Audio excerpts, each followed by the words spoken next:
إلى محمد وربك أعلم وسله ما يبكيك. فأتاه جبريل عليه السلام فسأله فأخبره رسول الله صلى الله عليه وسلم فقال الله اذهب إلى محمد فقل له إنا سنرضيك في أمتك ولا نسوءك. كذا في التفسير لابن كثير. وأخرج الطبراني عن أنس رضي الله عنه قال دعا رسول الله صلى الله عليه وسلم لأمته فقال اللهم أقبل بقلوبهم على طاعتك وحط من ورائهم برحمتك. قال الحيثمي وفيه أبو شيبة وهو ضعيف انتهى. وأخرج البزار عن عائشة رضي الله عنها قالت لما رأيت النبي طيب نفس قلت يا رسول الله ادع الله لي. قال اللهم اكفر لعائشة ما تقدم من ذنبها وما تأخر وما أسرت وما أعلنت. فضحكت عائشة حتى سقط رأسها في حجرها من الضحك. فقال رسول الله صلى الله عليه وسلم أيسرك دعائي؟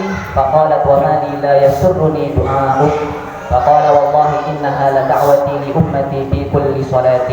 قال الحيثمي رجاله رجال الصحيح غير أحمد بن منصور الرمادي وهو ثقة انتهى. Kisah tentang doanya Nabi Shallallahu Alaihi Wasallam kepada umat beliau. Ibnu Wahab telah mengeluarkan atau telah meriwayatkan dari Abdullah bin Amr radhiyallahu anhuma bahwasanya Rasulullah Shallallahu Alaihi Wasallam suatu ketika membaca perkataannya Nabi Ibrahim alaihissalam ada di dalam Al-Quran, Rabbi innahunna adlalna katsiran minan nas. Wahai Tuhanku, sesungguhnya berhala-berhala itu telah banyak menyesatkan dari kalangan manusia. Rasulullah Shallallahu Alaihi Wasallam juga membaca perkataan Nabi Isa alaihissalam di dalam Al-Quran, In tu'adzibahum fa innahum ibaduk. Kalaulah engkau ya Allah mengazab mereka, sesungguhnya mereka itu adalah hamba-hamba engkau. Kemudian Rasulullah Shallallahu Alaihi Wasallam mengangkat kedua tangannya lalu berdoa, Ya Allah umatku, Ya Allah umatku. Ketika itu Nabi Shallallahu Alaihi Wasallam menangis. Allah Subhanahu Wa Taala berkata kepada malaikat Jibril, wahai Jibril, temuilah Nabi Muhammad. Dan Allah Subhanahu Wa Taala mengetahui. Tanyakanlah kepada Muhammad apa yang menyebabkan beliau itu menangis. Malaikat Jibril pun datang menjumpai Rasulullah Shallallahu Alaihi Wasallam lalu menanyakan apa yang menyebabkan beliau itu menangis. Rasulullah Shallallahu Alaihi Wasallam pun memberitahu kepada Jibril yang membuat beliau menangis itu karena merisaukan keselamatan umatnya dunia akhirat. Kemudian Allah Subhanahu Wa Taala berkata lagi kepada Jibril alaihissalam, temuilah Nabi Muhammad, katakan kepadanya sesungguhnya saya meridhoimu perihal umatmu dan saya tidak akan melupakanmu. Hal itu disebutkan di dalam kitab tafsir karangan Ibnu Katsir. Kemudian Imam At-Tabrani telah meriwayatkan dari Anas radhiyallahu taala an, Rasulullah sallallahu alaihi wasallam berdoa kepada untuk umatnya. Isi doa beliau adalah, ya Allah, hadapkanlah hati-hati umatku untuk senantiasa mentaatimu dan liputilah dari belakang-belakang mereka dengan rahmat-rahmatmu.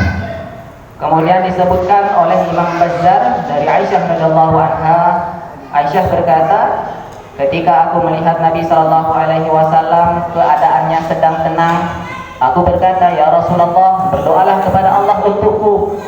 Lalu Rasulullah Shallallahu Alaihi Wasallam berdoa, ya Allah, ampunilah Aisyah dosa-dosa yang telah lalu, juga dosa-dosa yang akan datang, juga dosa-dosa yang tidak nampak, juga dosa-dosa yang nampak. Ketika Aisyah radhiyallahu taala anha mengetahui didoakan oleh Rasulullah Shallallahu Alaihi Wasallam, Aisyah senang. Aisyah tertawa, saking gembiranya kepala Aisyah itu jatuh ke pangkuannya sendiri. Disebabkan saking gembiranya didoakan oleh Rasulullah Shallallahu Alaihi Wasallam. Lalu Rasulullah berkata kepada Aisyah, apakah kamu senang kalau aku mendoakanmu? Aisyah berkata, dengan alasan apa aku tidak senang didoakan olehmu? Rasulullah Shallallahu Alaihi Wasallam bersabda, demi Allah, sesungguhnya saya itu mendoakan umatku di dalam setiap sholatku. Hadirin jemaah yang dimuliakan Allah Subhanahu Wa Taala, ketika Sayyidah Aisyah tahu Aisyah didoakan oleh Rasulullah Shallallahu Alaihi Wasallam. Aisyah langsung gembira, Aisyah langsung tertawa. Saking gembiranya kepalanya itu sampai jatuh ke pangkuannya sendiri. Nah, kita sebagai umat Rasulullah Shallallahu Alaihi Wasallam didoakan Rasulullah di dalam setiap sholat beliau, bagaimana umatnya itu bisa selamat dunia akhirat. Bahkan kerisauan Nabi Shallallahu Alaihi Wasallam itu tidak hanya di dunia, disebutkan di dalam kitab Musnad Ahmad karangan Imam Ahmad bin Hambal bahwa kerisauan Nabi Shallallahu Alaihi Wasallam itu sampai di akhirat kelak. Ketika Rasulullah itu berhadapan langsung dengan Allah, Rasulullah langsung menjatuhkan dirinya sujud kepada Allah. Allah katakan, wahai Muhammad, angkatlah kepalamu, tidaklah kamu meminta suatu permintaan kecuali akan aku kabulkan permintaanmu. Lalu Rasulullah Shallallahu Alaihi Wasallam katakan, ummati, ummati, umatku, umatku.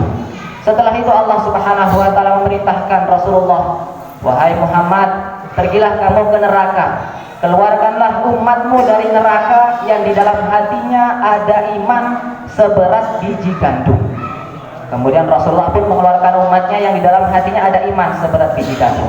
Setelah itu Rasulullah menjatuhkan dirinya lagi sujud kepada Allah yang kedua kalinya. Allah katakan, ya Rasulullah, angkat kepalamu.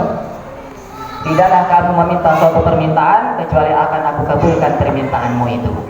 Rasulullah katakan, ummati, ummati. Lalu Allah memerintahkan Rasulullah untuk kembali ke neraka, mengeluarkan daripada umatnya yang di dalam hatinya ada iman sebesar setengah daripada biji gandum.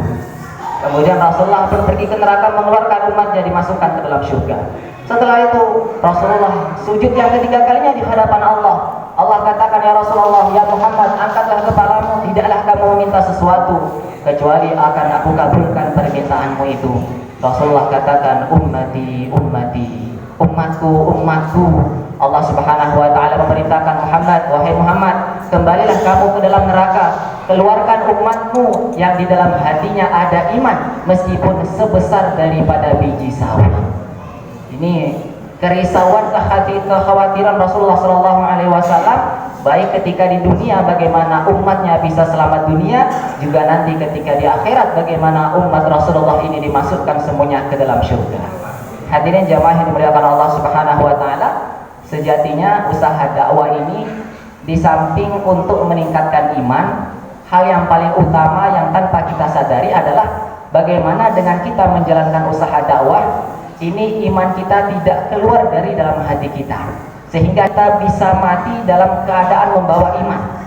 Nanti kalau di akhirat kelak, kalaulah sekiranya Allah mengazab kita karena dosa-dosa kita, masih besar kemungkinan kita akan mendapatkan syafaatnya Rasulullah Shallallahu Alaihi Wasallam, disebabkan ada iman di dalam hati kita sekecil apapun itu.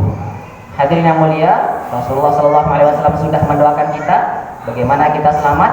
Tinggal kita buat usaha. Usahanya adalah memperjuangkan agamanya Rasulullah. Sering kita dengar pepatah, usaha tanpa doa itu adalah kesombongan, sedangkan doa tanpa usaha adalah kebohongan, perbuatan orang-orang yang bodoh. Rasulullah telah mendoakan kita, tinggal bagaimana kita buat usaha. Semua bersedia insyaallah. Allahumma shalli